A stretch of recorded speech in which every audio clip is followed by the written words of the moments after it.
السلام علیکم ورحمۃ اللہ وبرکاتہ۔ معزز سامعین کرام، آج ایک مرتبہ پھر علوی میڈیا کے پلیٹ فارم سے تعارف صحابہ سیریز کے ساتھ حاضر ہوئے ہیں۔ آج ہم بات کریں گے جلیل القدر صحابی سیدنا عباد بن بشر رضی اللہ تعالیٰ عنہ کے تعارف کے حوالے سے۔ تاریخ دعوت محمدیہ میں عباد بن بشر کا نام ایک سنہری باب کی حیثیت رکھتا ہے۔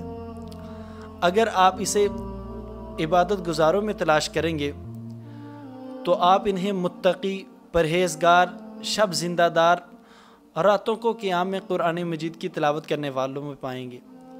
اگر آپ انہیں جوان مردوں میں تلاش کریں گے تو آپ انہیں ناڈر، بے باک، بہادر، جرت مند، تجربے کار اور دین الہی کو بلند کرنے کی خاطر معارکوں میں بے قدر کود پڑنے والوں میں پائیں گے۔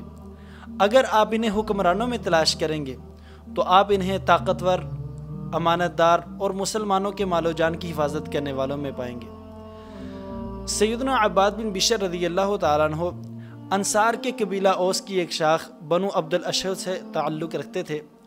بے شمار خوبیوں اور اوصاف کی بنا پر ام المؤمنین سیدہ عائشہ صدیقہ رضی اللہ تعالیٰ عنہ نے یہ فرمایا تھا کہ انصار میں 3 شخص ایسے ہیں کہ فضل و شرف میں جن سے بڑھ کر اور کوئی نہیں، اور وہ تینیں ایک ہی قبیلہ بنو عبد الاشہل سے تعلق رکھتے ہیں، اور وہ تینوں سعد بن معاذ، اسید بن حضیر اور سیدنا عباد بن بشر رضی اللہ تعالیٰ عنہم اجمعین ہیں۔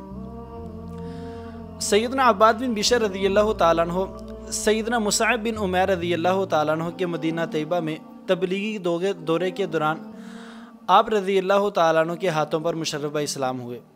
سیدنا مصعب بن عمیر رضی اللہ تعالیٰ عنہ کو خوش الحانی اور ترتیل کے ساتھ قرآن مجید کی تلاوت کرتے ہوئے سنا تو تب سے ہی قرآن مجید کی تلاوت اور قرآن مجید کی محبت ان کے دل کے اندر گھر کر گئی۔ پھر دن ہو یا رات، سفر ہو یا حضر، کھڑے ہوں یا بیٹھے، ہر وقت ان کی زبان باسعادت سے قرآن مجید کی آیات کی تلاوت جاری ہوتی۔ یہی وجہ ہے کہ صحابہ کرام رضوان اللہ عنہم اجمعین میں امام و پیشوا قرآن کے دوست و رفیق کے نام کے ساتھ مشہور ہوئے۔ ایک رات کا واقعہ ہے کہ رسول اللہ صلی اللہ علیہ وآلہ وسلم مسجد نبوی کے ساتھ ملحق سیدہ عائشہ صدیقہ رضی اللہ تعالیٰ عنہ کے حجرہ شریف میں نماز تہجد ادا کر رہے تھے کہ آپ صلی اللہ علیہ وآلہ وسلم نے عباد بن بشر رضی اللہ تعالیٰ عنہ کی قرآن مجید پڑھنے کی تلاوت سنی۔ نبی علیہ الصلوۃ والسلام نے سیدہ عائشہ صدیقہ رضی اللہ تعالیٰ عنہ سے پوچھا، عائشہ یہ عباد بن بشر رضی اللہ تعالیٰ عنہ کی آواز ہے؟ سیدہ عائشہ صدیقہ رضی اللہ تعالیٰ عنہ نے کہا، ہاں یا رسول اللہ، یہ عباد بن بشر رضی اللہ تعالیٰ عنہ ہی کی آواز ہے۔